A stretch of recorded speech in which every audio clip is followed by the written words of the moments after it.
Hello again, Gills fans. Welcome back to the latest episode of Gills in Blood TV. It's Thursday night and it is match preview day. Unfortunately, I am having to fly solo though this evening. Accrington Stanley fans notoriously hard to track down, so you'll have to just put up with my dulcet tones for the next 10 minutes or so. But yeah, let's get straight into things. Saturday, another big game for Neil Harris's Gillingham side as we travel up north to the Wham Stadium to take on John Coleman's Accrington Stanley. Looking at the comparative form of the two sides. Start with Accrington, last 6 in the league, lost one, drawn, lost. So 7 points from the last half dozen games. That's a couple of wins, a solitary draw and 3 defeats. Gills, last 6 in the league. It's a point better off. 8 points from the last half dozen, pair of wins, pair of draws, pair of defeats. Latest result coming last Saturday, that very creditable 1-0 draw against promotion chasing Sheffield Wednesday. Breaking it down further, Accrington Stanley at the Wham Stadium, very difficult to beat. 2 draws followed by 4 consecutive wins gives them 14 from the last 18 on their own turf. Gills, decent enough on the road though, mainly since Neil Harris took over. It is 2 wins, a draw and 3 defeats from the last 6, which gives the Gills 7 points from 18 available. But yeah, them 2 wins have come in the last 4 games and just 1 defeat in that last 4. If you look at the whys and wherefores of them games that have been played recently, Accrington Stanley, despite winning plenty at home, they've not kept a clean sheet in their last 8 games in the league. It's only 1 win in 4 overall. But obviously we've got to take into that very creditable home form into account before making any predictions. Yeah, but despite winning at home, it's only 1 clean sheet in 7 at the Wham. So something maybe that we can target. We've become very difficult to beat. And they've also failed to score in 4 of their last 7 games as well. So a little bit hot and cold at the moment, Accrington. In terms of the Gills, it's 7 points from 12 on the road under Neil Harris. Wins against Doncaster and Lincoln City giving us a real chance of surviving relegation into Sky Bet League 2.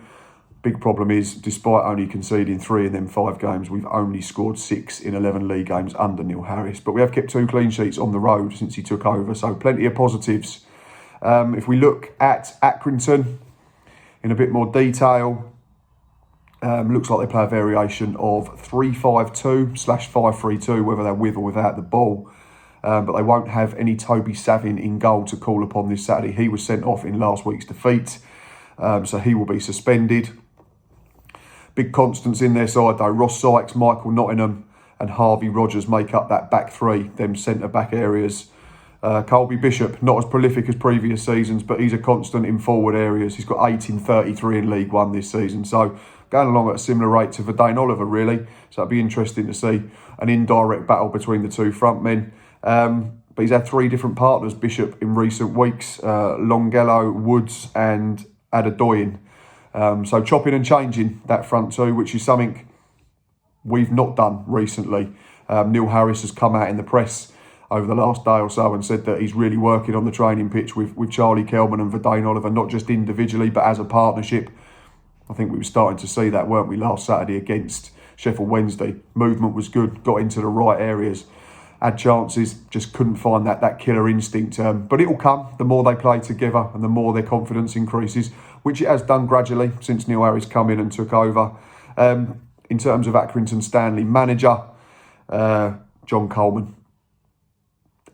Accrington Stanley legend, potentially EFL legend. One of the longest serving managers in the entire Football League. Second spell comprises of arriving in 2014, but he was there before, brought him up from non-league before leaving for a short spell at Rochdale. But if you look at the form of Accrington Stanley since Coleman went back to the club in 2014, it's pretty much progress upon progress. 2014-15 in League 2, they finished 17th. 2015-16 in League 2, they finished 4th, then lost out in the playoffs. 16-17, they finished 13th, so a little bit of a drop-off, but you have to remember, very small club, very small budget. Does wonders, doesn't he? Getting players out of non-league diamonds and polishing them up into real gems that he can sell on. And it's a model that works. It's a model that we need to follow as well, I think. And 17-18, of course, they went up as league champions from League 2. And a certain Aaron Chapman was in goal for the club that season. That moved into League 1, didn't they? 18-19, a very creditable 14th. I think it might have been their first time at this level. 19-20, finished 17th, so slightly lower, but that was on points per game. Don't forget that was the COVID season that finished early. And then 2021, they finished 11th. Currently sit 13th, I think, at the moment. So absolutely fine. No fear of relegation. Not going to challenge the top places, of course, but does brilliant work, doesn't he? John Coleman on a shoestring. The chairman, Andy Holt, very vocal on Twitter as well. Highly thought of, not just amongst Accrington Stanley fans, but amongst football fans in the lower leagues as well. And he's doing a sterling job. I know they're doing some redevelopment work on the ground at the moment. It's great to see them progressing. But obviously, for 2 hours on Saturday, we want them to have an absolute horror show. Right, let's move into Gills team news. Obviously, we're going to be without Alex McDonald, knee, Danny Lloyd, knee, and Robbie McKenzie, quadricep problem. I know Harry said a few weeks, didn't he? So we're not going to see him till probably the last 2 or 3 games, I'd imagine. Doubts still over Ben Reeves, Gerald Satole and Mustafa Carriol, I'm sure. Neil Harris's press conference was done on Twitter this afternoon, but there was nothing to confirm whether they're available, whether they're not. So it's all a bit of guesswork at the moment. Let's hope that we can have 1 or 2 of them available. We have got Dan Phillips back from a 3-game suspension. Let's hope that he's learned his lessons. Did play in a game behind closed doors on Monday in a 2-1 win over Southend. Not sure of much more other than that. Don't know what the Gills team was. I think Bailey Haykhurst, Harvey Lintop played, Josh Chambers as well, but I'm not sure of the entire 11. But Gills did win that game by 2-1, I believe. And Neil Harris was there watching. So the 11 for Saturday afternoon to go to battle against Accrington Stanley. For me, it pretty much picks itself. If everybody's fit, it's the same 11 that started against Sheffield Wednesday. It's the same 11 that ended against Sheffield Wednesday because Neil didn't make any changes, did he? So for me, it's Aaron Chapman in goal. A back 3 of Connor Masterson, Max Amar and Jack Tucker. The wing-backs, Ryan Jackson and David Tutonda. Stuart O'Keefe, Captain Marvellous in the middle of the park with Oliver Lee. And then I'd have Ben Thompson supporting for Dane Oliver and Charlie Kelman. Bench, like I say, I'm not sure. Let's hope if we could get Reeves and Sitole and Carriol all available, we could end up with something that looks a lot stronger than it certainly did last weekend, where we didn't call upon any of what were essentially 6 kids on the bench. My bench, if everyone is available, Pontus Darberg, Harvey Lintop, Christian Magoma, Ben Reeves, Dan Phillips, Mustafa Carriol and Thomas Dixon-Peters. So it would be a full complement of 7, which would be a nice bonus after last week. The burning question before I finish up is always score prediction. Our record up there since they came back into League One's been very good, hasn't it? We went there in 18-19. Josh Parker and Brandon Hanlon scored in a 2-0 win. 2019-20 under Steve Evans, Regan Charles Cook won us the game by a 1-0. And last season, behind closed doors, a Carl Dempsey curler again earned us a 1-0 victory in what was a very good performance. That was the first game, I think, really after Steve Evans had rejigged things in the transfer window. I think Callum Slattery made his debut, had an impact. Oliver Lee had come back. And we looked a very good side that afternoon and run out 1-0 winners, like I say. But yeah, as I've already mentioned, we have to take into account their very strong home form. 4 wins on the bounce at the WAM means that we're going to have to be at our best. We're not just going to turn up and expect them to roll over. Whether they're on the beach, subconsciously, I'm not sure. I can't see Coleman allowing that, to be quite honest. So we're going to have to go up there, make sure we win that first tackle, win that first header and earn the right to play our game. We're not going to have loads of the ball. We know that. Neil Harris has said that we have to find ways to win with and without the football. And that doesn't mean having loads of possession. Head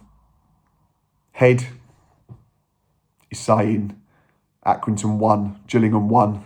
Heart is saying Accrington 0, Gillingham 1, based on the last 3 visits. And I'm going to back for Dane Oliver to score our goal, regardless. I think he's due one. He's been unlucky in recent weeks. First game under Neil, hit the post. Went to Ipswich, hit the post. Could have had one last week. That snapshot after the ball had come back off the keeper. The one at the end where he's lobbed the keeper on the run and it's drifted just wide. So for me, Dane Oliver will be our goal scorer. And I'm torn between a 1-1 draw or Gills sneaking a very important 1-0 win. Right, that is it from me this evening. Short and sweet, which some of you may enjoy.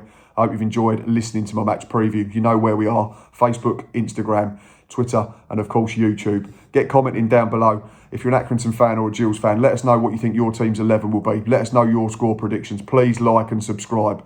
I did set the ambitious target of getting to 2,000 subscribers before the end of the season. Need about 150.